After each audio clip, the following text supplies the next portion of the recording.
The Hangar Z Podcast welcomes Tim Lynn, veteran law enforcement and media pilot. Well, I got a call from one of our pilots at the Orange County Sheriff's Department. And as you know, even though I've retired from news, I've stayed involved with the Reserve Department of the Orange County Sheriffs flying their patrol ship. And that morning, I got a phone call from one of the pilots that says, "Hey, have you heard about this restriction at LAX?" And, he was just as surprised as I was. I had not heard of it.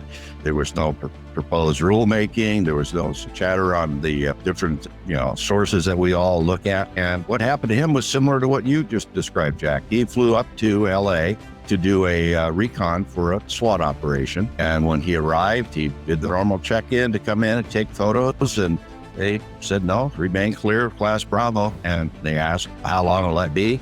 And he says, we don't know at this time. So he flew back and actually called the tower and tried to get the information and was told the same thing. We got a memo this morning. We're not really sure. They said, shut it down. And that's what happened. And as of this morning, I kind of looked to see if there was any LAPD ships working in that area. And it's still no one there. Welcome to the Hangar Z Podcast, brought to you by Vertical Helicasts and partnered with Vertical Valor Plus. On this special edition of the Hangar Z Podcast, we welcome Tim Lynn, who is a veteran law enforcement and ENG pilot with 24 years of flight time in SoCal. We're going to discuss the recent dramatic and sudden changes in airspace throughout the country that seem to start in the Los Angeles area. Tim shares with us his experience and knowledge of that airspace and what he thinks we need to do to get the word out on what the realities are of public safety operating rotorcraft in these airspaces. We'll discuss the FAA's recent general notice, eliminating visual separation in B and C airspace. We also discuss what public safety aviation needs to do to inform and educate the people that are making these decisions that are affecting our missions, and many of these missions are life-saving missions. Join us for this conversation. It's an important one on this special edition of the Hangar Z Podcast. Thank you to our sponsors, Airbus, Precision Aviation Group, and Metro Aviation. Welcome to the Hangar Z Podcast, brought to you by Vertical Helicasts. The Hangar Z Podcast is the first and only podcast dedicated to promoting and exploring the personnel and equipment behind the missions in public safety aviation. Still southbound, skidding to a stop. Stand by here. Looks like you're getting ready to bail. Heads up, guys, bailing. Okay, the guy, he's running through the house, jumping the fence, threw the shotgun, threw something out.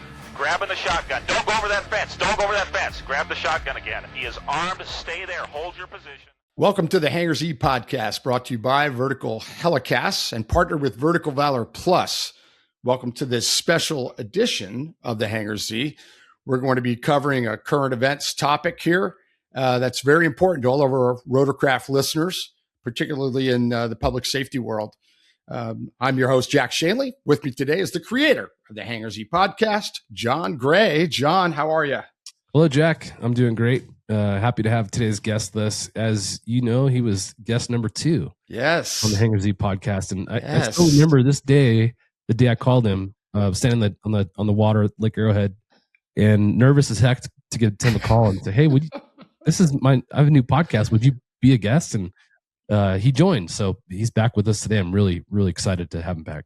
Yes. Well, our guest is Tim Lynn, who is very well known to SoCal people because of his ENG time as a pilot, but he was also a law enforcement pilot. And we're going to talk briefly about that. And then the topic today is airspace, but and all the changes that have been going on in the past month. It's insane, some of the things that are going on, and we want to talk to him. And we asked Tim to join us because of his vast experience as both law enforcement pilot and in the media world. He flew a lot of time in all the airspace all over Southern California doing that. So Tim, welcome back to the Hangar Z Podcast. Well, it's good to be back, Jack and John. It's really a good time to be here. And yeah, this is a very important topic that needs to be addressed because it is changing, pretty much daily and tower to tower. Yeah, it really is. It's unbelievable how often things have changed. And it's also unbelievable how many days go by with nothing changing. I mean, where there's no meetings, there's no discussions. and we'll get to that. But just background to get us into this conversation. The thing that got this all started, February 27th, about 11 in the morning, an LAPD helicopter checked in with Los Angeles helicopters to enter the Class Bravo surface area to work patrol, something that every pilot at LAPD and many other law enforcement agencies, the sheriffs often do, and others, checked in, and they've done it thousands of times before, and they're cleared in and everything's fine. On that day, at that time, they were denied entry into the Class Bravo. A phone call was made by the watch commander of the tower, and basically the tower said, yeah, all rotorcraft are being restricted out of the Bravo surface area, which is from the surface to 10,000 feet. And it covers a lot of LAPD's work area, as well as part of the sheriff's work area. So this was really a stunning thing. There was no previous warning that this was going to happen. It just happened. As a matter of fact, an aircraft, one of LA's aircraft, was in the airspace at 9 o'clock that same morning, just routine, like they always go in. And at 11, it all changed. So they restricted law enforcement, medical, fire, ENG, and tour, all rotorcraft. There was no picking one or the other. What was your first reaction when you heard about that, Tim? Well, I got a call from one of our pilots at the Orange County Sheriff's Department. As you know, even though I've retired from news, I've stayed involved with the reserve department of the Orange County Sheriff's flying their patrol ship. And that morning, I got a phone call from one of the pilots that says, hey, have you heard about this restriction at LAX? And, he was just as surprised as I was. I had not heard of it. There was no proposed rulemaking. There was no chatter on the different, sources that we all look at. And what happened to him was similar to what you just described, Jack. He flew up to LA to do a recon for a SWAT operation. And when he arrived, he did the normal check-in to come in and take photos and said, no, remain clear of Class Bravo. And they asked, how long will that be? And he says, we don't know at this time. So he flew back and actually called the tower and tried to get the information and was told the same thing. We got a memo this morning. We're not really sure. They said, shut it down. And that's what happened. And as of this morning, I kind of looked to see if there was any LAPD ships working in that area. And it's still no one there. And that's correct. I checked yesterday as well, just to make sure that we were timely. Thank you for checking too, Tim. It remains the same. They're allowing some aircraft in late at night, but for the most part, there's nothing being allowed in there. And that was a big change. And before we go any further, I meant to do this to give you a chance, Tim. Tell us your flying background. Well, I was not checked out by Wilbur Wright. Tell everybody. Tony Weber was. No, I started my law enforcement aviation career back at Huntington Beach PD. I lateraled over from Culver City PD because I wanted to fly a helicopter, and got into the air unit. I was there for about 8 years. And then I got a job offer as I hit my 30th year in law enforcement to go to work for the dark side, as I called it. Fly for Angel City Air, which handled 3 contracts for the different news agencies in LA. So I started off flying for Channel 2 on their morning shift, did a little bit of that, then was sold over to Channel 9. But, it's basically just walking over to another helicopter. Yeah. With Channel 9 for a little bit. Then most of my career was flying as the pilot reporter for KTLA Channel 5, flying Sky 5, and in that area all around Los Angeles. And I did that for 16 years after retiring from law enforcement. And then not wanting to give it up, I volunteered with the Orange County Sheriff's Department in their Air Support Bureau. And I fly patrol ship, as needed basis. And so some months it's very busy, some months it's very quiet. So it's when I want is the best part. I don't have to beg for time off. I just say no. I keep my finger on it, stay current. And you've been in every airspace from the Mexican border to Central California. I mean, you have worked at all. That ENG job took you a lot of places, some of which you probably were surprised you went to. But how many hours do you think? Did you keep track all the hours? I'm at the high end of 12,000 hours right now total. Okay, craft great. time. Well, that's a lot. That's one of the reasons we wanted to talk to you, Tim, because you've got a lot of hours in this airspace that's being affected because it's gone beyond the B, which we're going to get the Bravo, which we're going to get to. But that I thought that was important for the listeners to go, this is a guest who's been there, done that in a couple of different roles. And, the airspace and what kind of things go through that airspace. So you're a very good source for this. As a matter of fact, Tim, you've been called on a bunch by media to be a guest to talk about this issue in the last month. Yes, I had a few. In fact, we shared one of them with a local news here, and I was just re-interviewed by KTLA regarding a near miss, they called it, of a UH-60 and a United at John Wayne. That was none of that, and I made it very clear.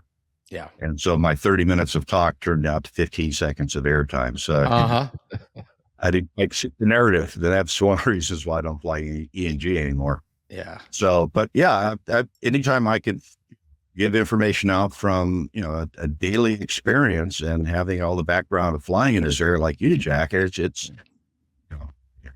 not reasonable what's going on right now. And it's not necessary. I think it's just a lot of data got fed in and the report came out, and without any background or any conversation with the users, rules were put into effect that really did nothing other than to make it more difficult to fly. Well said. John, what are you thinking early on here about this overall topic? Well, I think what you brought up with the what they call the near miss at John Wayne, you're starting to see a lot of that in the media pop up. Just kind of earlier referred to it as a feeding frenzy that the media is picking up on. But talk about that, how, that incident in particular at John Wayne. Can you describe that incident and kind of break it down for the folks who may have just seen the headline and kind of educate us as to why it wasn't really a near miss? Well, okay, the John Wayne is a Class Charlie airspace. Surface area goes out about 5 miles, and outside of that, the shells are 2,000 feet on the approach and 3,500 feet on the turn-ins, as I call them, coming over Disneyland, coming over the mountains. But anyway, on this night, it was a Marine helicopter working up in the area of Irvine Lake, which is in a valley, probably about 7 or 8 miles to the north of John Wayne Airport. And he was under the 2,000-foot shell. Well, a United coming in was handed off from SoCal with the instructions of traffic at 11 o'clock and 1500, you have them in sight. Traffic in sight was the reply, and they maintained 2,000. Well, they're in the floor there is 2,000 feet. The Marine helicopter was down at 500 feet. So no problem, no issue, not a problem. Whatsoever. But because the pilots of the United received an RA, they complied with the RA, held altitude, and then were switched over to tower. Tower then inquired, why are you not descending? Because they're not on the profile. And they said, responding to an RA. So they just basically leveled off at 2,000 feet where they were supposed to be, held it until they crossed that 5 mile threshold or cleared the RA, and then started to descend. And it just was that. It is, we all know, the RA is taking into account a lot of information. Yeah. If there's a crossing, there's going to be a potential, crossing type thing, or somebody's getting within that bubble that it builds around the aircraft. It could be absolutely nothing and still get the RA. When we're flying patrol in Santa Ana, which is just to the west of the final approach, if I get one street over from Main Street, they get RAs, but I'm in no way in their way. I'm a half mile away from the approach and not an issue. So the issue is the tower usually says, we have you both in sight, continue approach, and that handles it. Thank you to our sponsor, Precision Aviation Group. Mission-critical operators and fleet managers rely on Precision Aviation Group as a worldwide leading rotor and fixed-wing MRO provider. PAG provides tip-to-tail solutions in 4 MRO segments: avionics, components, engines, and manufacturing DER services. A single point of contact gives you access to over 150 million in inventory globally, 24/7. Just call 800-537-2778. Precision Aviation Group. Others sell parts. We sell support. So on this one here, they responded, which they're required to do by policy, because I checked in with United pilot I spoke with, they get it, they have to respond. And then the tower operator, made a comment of saying, well, that's not good or something of that sort. Yeah. After we're going to have to look into that.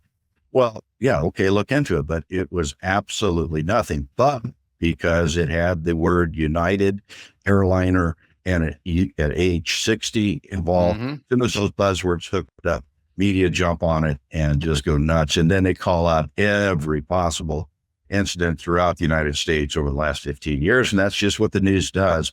Yeah. And the folks that don't know tend to get the wrong impression of actually what's going on in this, in our environment, the stuff we live in. So right now, it's just a matter of we're letting that feeding frenzy go down, and hopefully clearer heads will prevail and keep the politicians out of it, keep the people that actually run the systems, in charge and making the decisions and, asking us to, be a little more cautious of the approaches and departures, things of that sort. But just across the board shutdown and you can't do this, you can't do that is not the right way to run this. And as we've talked before, this really hinders a lot of response time, especially for LAPD.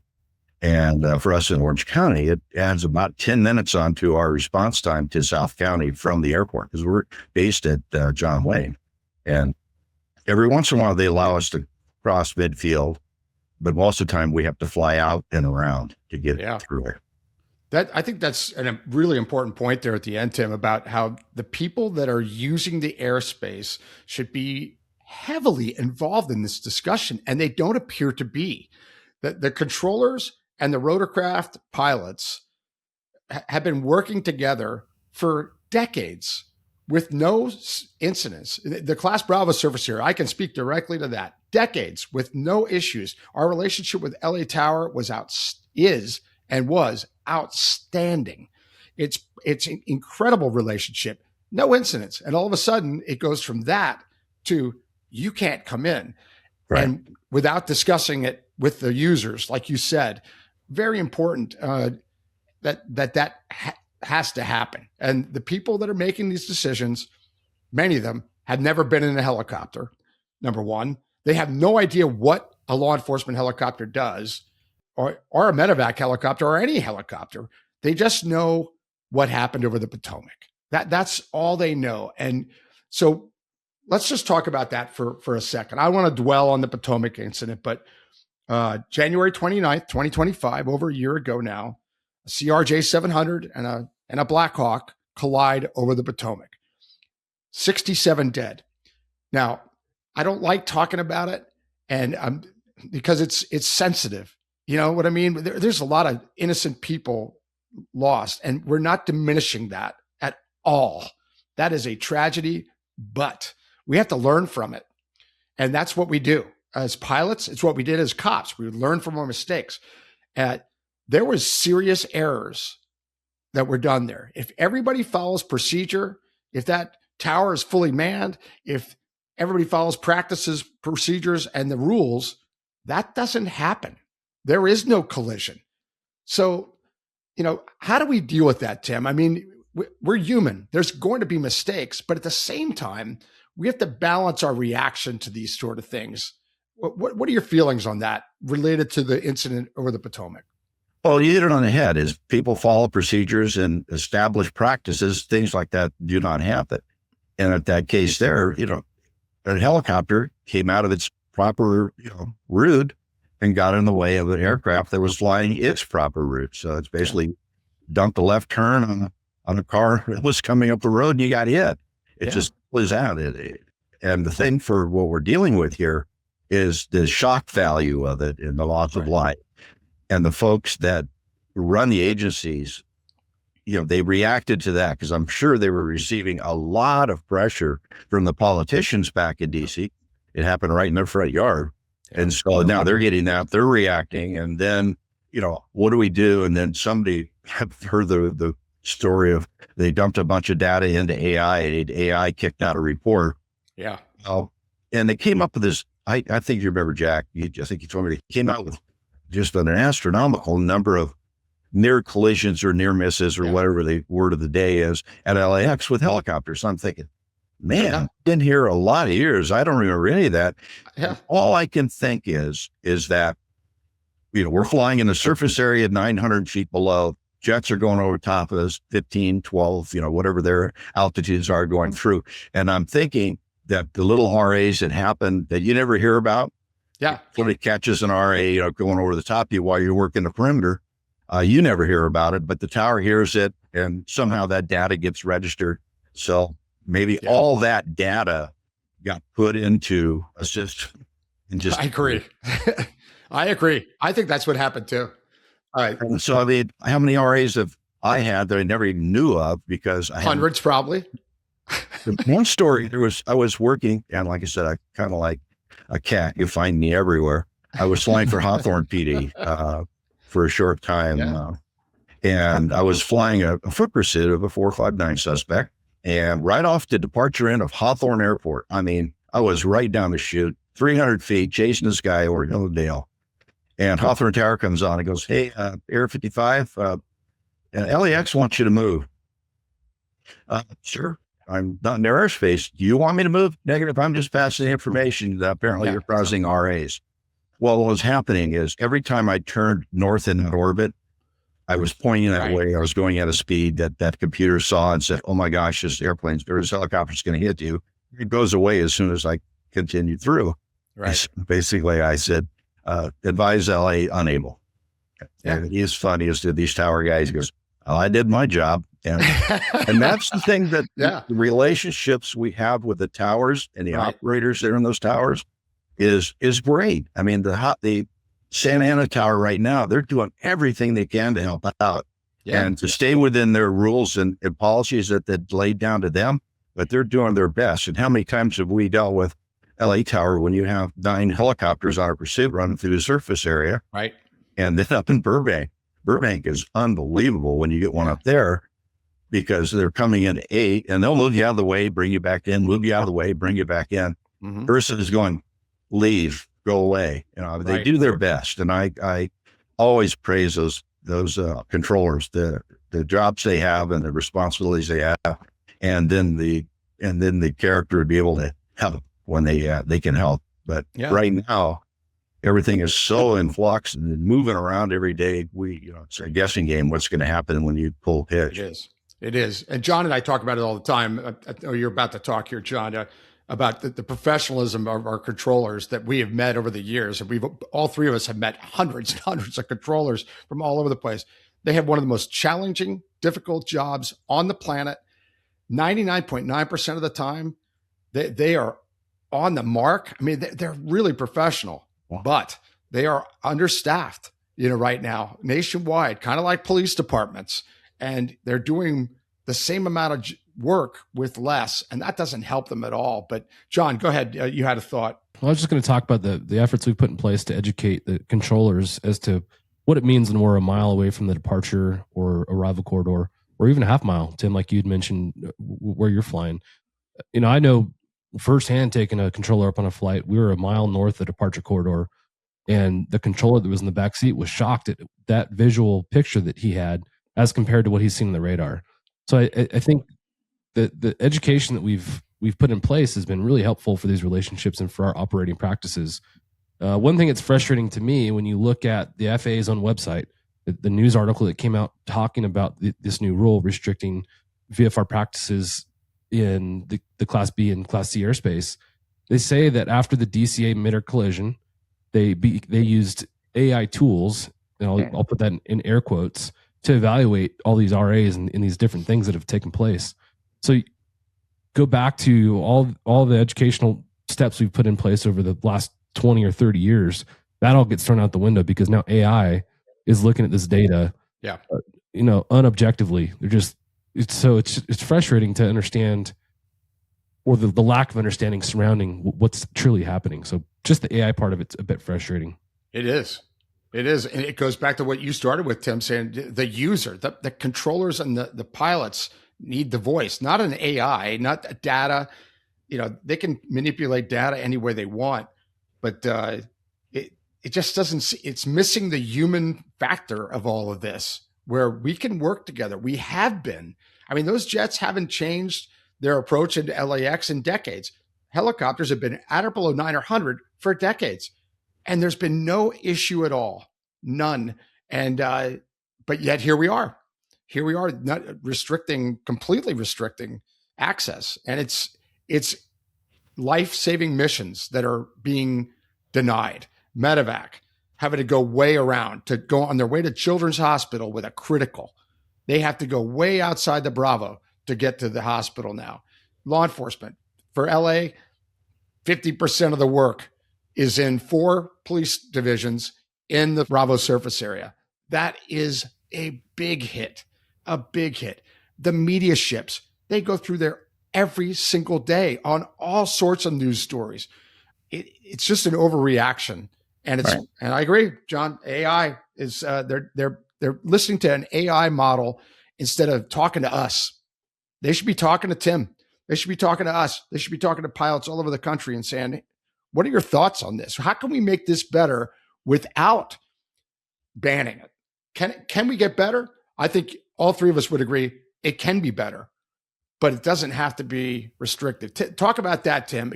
Things that could make it better without banning rotorcraft from these airspaces. Thank you to our sponsor, Metro Aviation. Metro Aviation, the world's largest family-owned aeromedical operator, offers comprehensive aircraft services with 160 plus aircraft in over 25 states. The Completion Center installs medical and law enforcement kits and avionics, serving diverse aviation needs including offshore, utility, VIP, and corporate sectors. Well, number one is we've been talked with the pilots, the users. And the thing is when we've recognized a problem, and like with LA, you said jets have stayed the same. Well, when the big 380s came through, Bridge Harbor transition over a couple blocks to give that a little more separation. And at the fact they ask us to move out of the way due to wake turbulence. Yeah. That's all you need to do is let us know what the problem is. We'll fix it.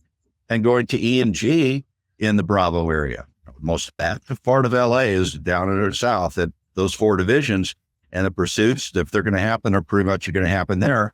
And just after I left, there was a problem with the E&G is getting crowded and people weren't feeling warm and fuzzy. So they came up with a letter of agreement that the E&G ships would not enter the surface area during an active pursuit to give law enforcement more area to work.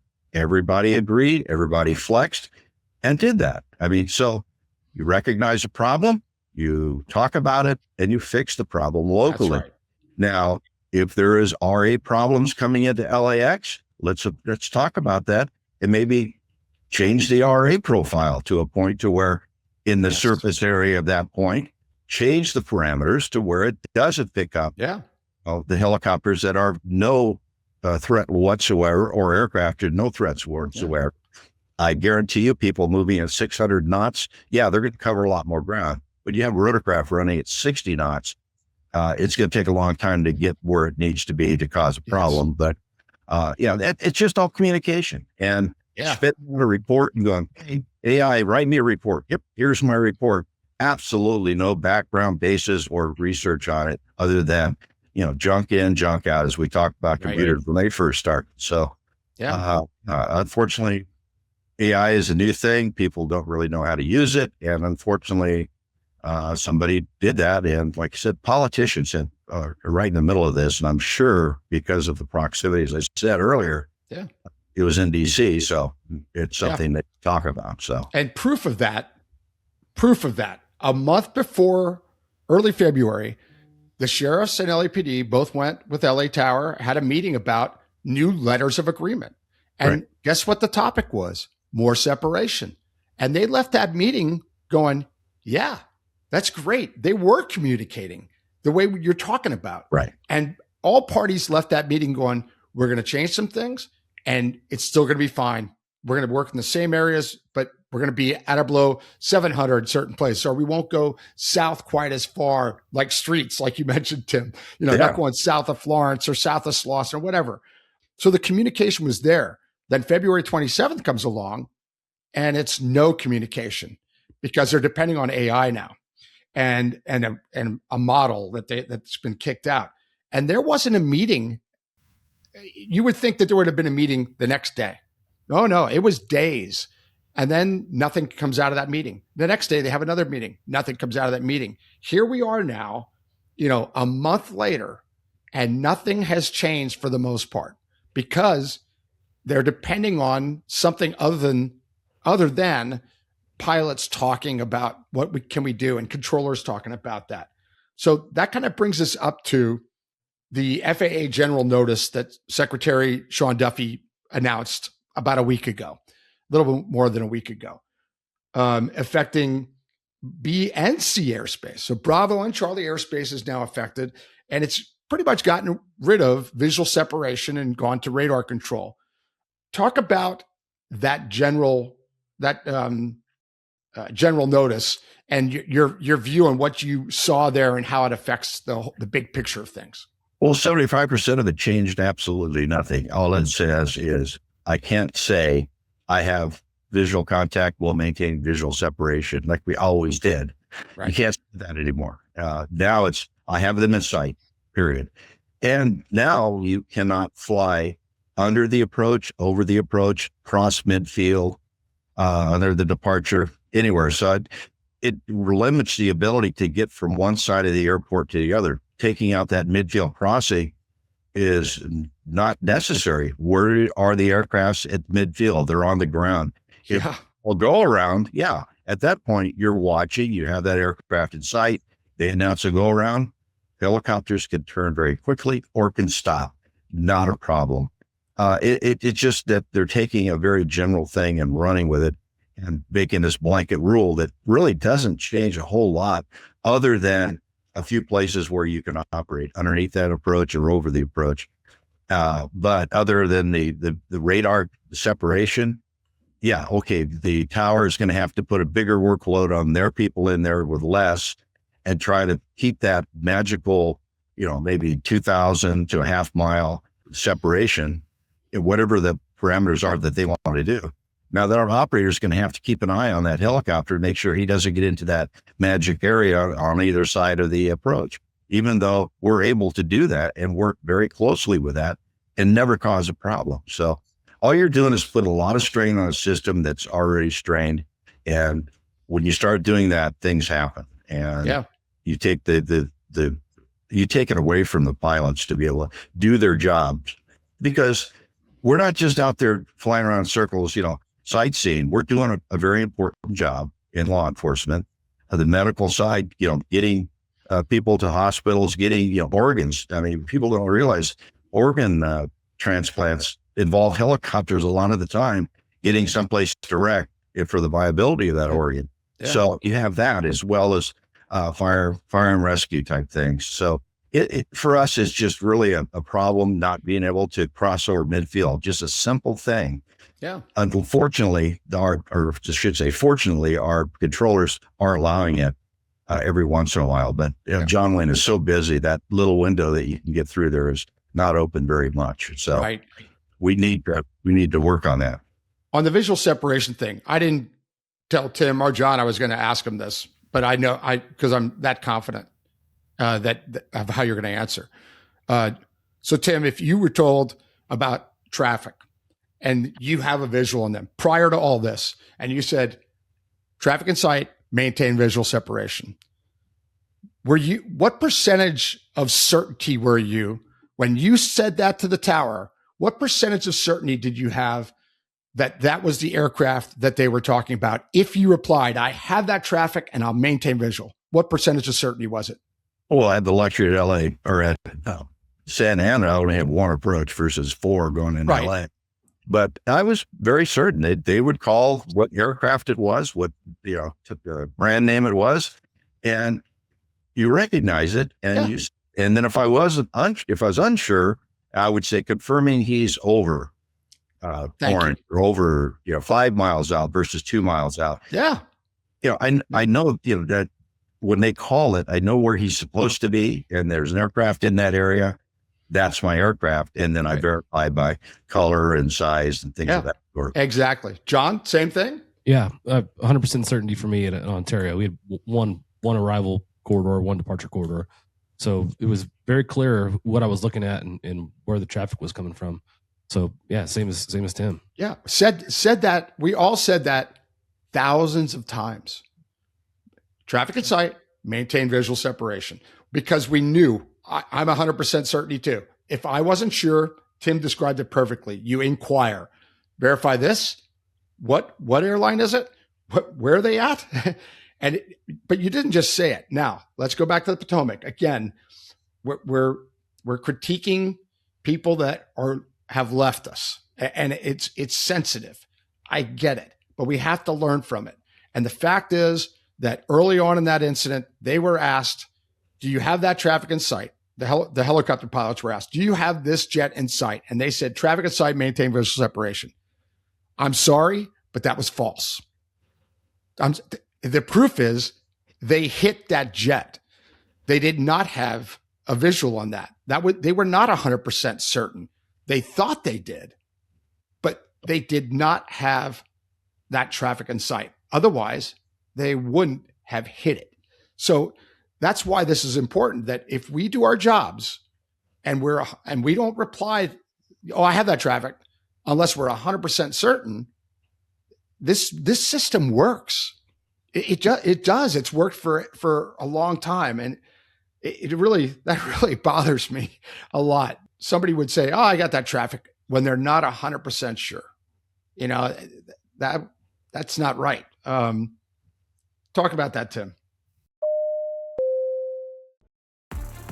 Thanks to our sponsor, Airbus. Airbus provides the most efficient helicopter solutions to its customers who serve, protect, save lives, and safely carry passengers in demanding environments. Its civil and military helicopters are flying all over the world, making missions possible. Visit airbus.com for more information. There's a lot of, as we call it, Swiss cheese involved with that crash, a lot of chain of events that caused that crash to happen. And you can go back and dissect it and see where the problems were. Yeah. Number one issue is where they were, altitude and location. Right. John Wayne Airport, if I'm east of the 55 freeway, I am in the approach corridor. And even if I see it or not, I'm going to get hit by it. You don't want to be there. Same thing. We can go back to LAX shoreline route, 100 feet transition. If you're at 200 feet, you're going to be really close to airplanes. I mean, it's just, and they're going to see you and they're going to yell at you. So it's just a matter of that situation in DC. There were so many things that started going wrong that could have been fixed at any point and have broken that chain of events. The crew chief in the back looking, going, "Hey, you guys are, 200 feet above your altitude," because I'm sure he knows it because he's flown it just as many times as you folks in the front seat. The people in front on NVGs takes away a lot of depth perception, takes away all color. All that running lights on an airplane turn the same color as all the city lights behind it. You know that as well as I do, flying NVG. So those things are all involved, but you have three people in there that could have ended that. Yeah. Also, the controller in the tower very easily could have seen the deviation of the altitude and route. And, hey, stop or turn around and go the other way or get back on route. Yeah. All that could have happened, but none of it did. That's right. This was a series of events. Now, like we talked in the beginning, you have to follow the rules, follow the procedures, and everything will be fine. Yeah. In that case, they were not followed. There's not much you can do about that. And I can't say the one thing is they misidentified the aircraft and they hit it. No, they did a lot of other things prior to that. Correct. I agree. So the visual separation is a very small part of that incident. It is. It's just wanted to bring that up because it's the thing that was taken away from the general notice. I want to get both of you to chime in on this. The general notice, and they made a big deal about it. The news reports made a big deal about this, and as did the government, the FAA, that, there will be exceptions for law enforcement and medical emergencies, that they will be the priority. And when I saw that, I know my reaction was, I just laughed and went, that's not going to happen. It will happen occasionally, but that's, especially the law enforcement side, where we're actively working a scene for hours. Do you mean to tell me that they're going to divert commercial traffic while I work a 2-hour cop killer perimeter? That's never, ever, ever going to happen. So somebody's saying that to make us feel good, but in reality, they don't understand what we do. They think we go in for 10 seconds, handle a call of a burglary and leave. No, sometimes we're there for hours. Sometimes it's 6-7 hours that there's aircraft orbiting, as we all know. We've all been there. Medical, they're transitioning. So that's a little different. I could see that, where a medical on a transport of a critical could say that to the controller, and maybe they get some priority. But for law enforcement, short of a transition, they're not going to divert traffic for hours. So that was kind of I just thought that was kind of funny. What are your thoughts on that, Tim? I think it was just a little fluff, make you feel good, and with no intention of taking any action on that. And also, too, on the other side, you have controllers that could lock onto that and allow you to slide through. Mm-hmm. So maybe there was a little head nod to the controllers to do what they need to do at their area. But, it goes right back. You try to do the right thing and something happens, then you're in trouble. Yes. Yeah. I'm trying to think of the quote about doing something nice and getting screwed for it. But, yeah, exactly. Anyway, time, right? I just think it was just some fluffy thing, because somebody asked me the question, well, what about? Oh, no, we're going to work on that, with really no background or intentions of putting something in writing that allows that. So until you see it in writing, it doesn't exist. I mean, it's as simple as that. No good deed is left unpunished. Was that what you're thinking of? That's it. That's pretty true. I mean, I'm trying to help this guy out. And then, oh my gosh, he's suing me for helping him. You did CPR too hard on me and you broke my sternum. I'm sorry about that, but I saved your life. All right, great. John, thoughts on that? Yeah, I think in law enforcement, a lot of the incidents we're working are so dynamic. Things happen and evolve so rapidly. If you're trying to get into LAX airspace class Bravo and trying to appeal to the tower controller what you're doing, you're not going to have time to tell that controller what you're trying to do. It's so busy, you can't get anything out except for the initial radio call. I highly doubt that tower controller has the time to allow you to plead your case. So like you said, I think it's a nod to the controller. It might give some wiggle room, but it ultimately doesn't do anything for us. Yes. And both Jack and I know that working with LAX, if you come in there and you sound like you don't know what you're doing, you're out of there. And you won't be in there, or won't be in there long. So because they don't have time to mess with people trying to figure it out. That is exactly right. You better get that verbiage right. When we were training our new pilots, we emphasized that with all airspace, with all controllers, but especially LAX and especially SoCal when you're going up on surveillances. They don't have time for you. They don't have to help you, and you're a low priority. And we understand that. We are not the priority at LAX. However, that airspace does not belong to the FAA. It belongs to all of us. They're tasked with controlling it and managing it and keeping it safe. So, to let us in and do our jobs is what they should be striving for. It just doesn't seem like they're understanding truly what we do. But let's kind of end with this. What are your thoughts, Tim? Where's this going? And I know none of us know. We don't have crystal balls. But where do you think it's going? And what should we, as pilots and as podcasters and as citizens, and what should we be doing to try to alleviate some of this?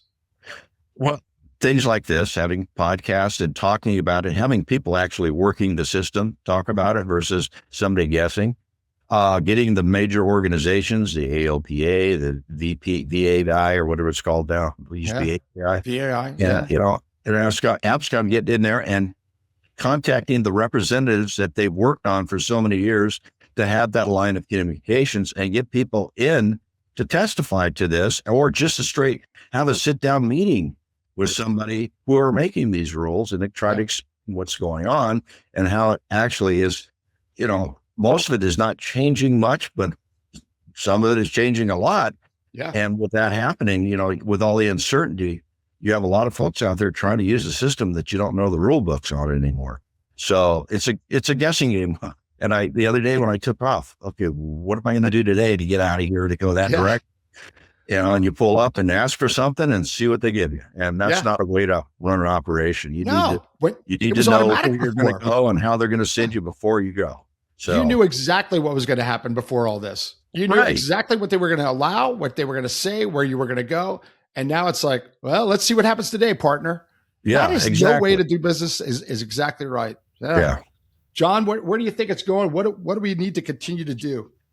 I think just like all the other rules that are written in blood, something bad's going to have to happen for this all to change. And the bottom line is citizens are being impacted on a daily basis now because of our inability to respond on an emergency response level, whether that's the HEMS industry, law enforcement, search and rescue, whatever that might be. We're adding another step to this process that's unnecessary, So I unfortunately feel like it's going to be some time before this gets rectified, and it's going to probably come out of somebody being hurt or killed as a result of that. Yeah, sad to say, but it's absolutely true. Well, we wanted to keep this short and to the point. I think we've accomplished that very nicely here. Tim, we really appreciate your input. We have so much respect for you, and you got so much experience and unique experience in this. We immediately said, let's call Tim, right? Tim's the guy we got to have on and talk about this. You're a great voice for this. And I'm thanking you, John, and I thank you for everything you've done. And not just on this topic, but on many others. And so thanks for being with us again, Tim. That was very helpful. Okay. Well, I appreciate you having me come on and, help out with this problem that's going on, and anything I could do to, push this along, I will. I mean, whatever is needed, and use my experience in the area and try to quell some of the stuff. And having worked on both sides of that fence, I kind of know what the media is doing. Yes. Know what the law enforcement needs. And right now it's a feeding frenzy on the media side. Yes. Those guys to death at KTLA, but every once in a while you got to snatch them back in line because it's hard. That's right. It's out of hand, and that's where we're at. Keep being the voice on the media, and then when they if you're not available, then they go to the B team and they call others like me. But it's good that they're calling you because of that uniqueness. Thanks for being with us, Tim. John, any closing thought on this? Tim, thank you for what you do for the community, for our community in particular. It's been a lot of fun getting to know you over the last 5-ish years. It's an honor to be here with you. So thank you, Tim. Well, it's good to be here, and I'm really fun watching the podcast from, a couple days into it to now where you're at. It's just amazing how far you all have come. Thank you, Tim. Thanks, Tim. Thanks for being with us, and thanks for those kind words. We're trying hard. We're trying hard. It's fun, but it's a lot of work. John created a wonderful, wonderful platform here, and it's expanded and it's evolved and it's getting better all the time. And we're thrilled to be able to do things like this. So we will have you back, Tim, for sure, and talk to you even more. But for now, to all the rotorcraft folks out there that were looking at this story a month ago and saying, that sounds like an LA Cross Bravo problem. And we kept saying, no. This is coming to a Bravo near you.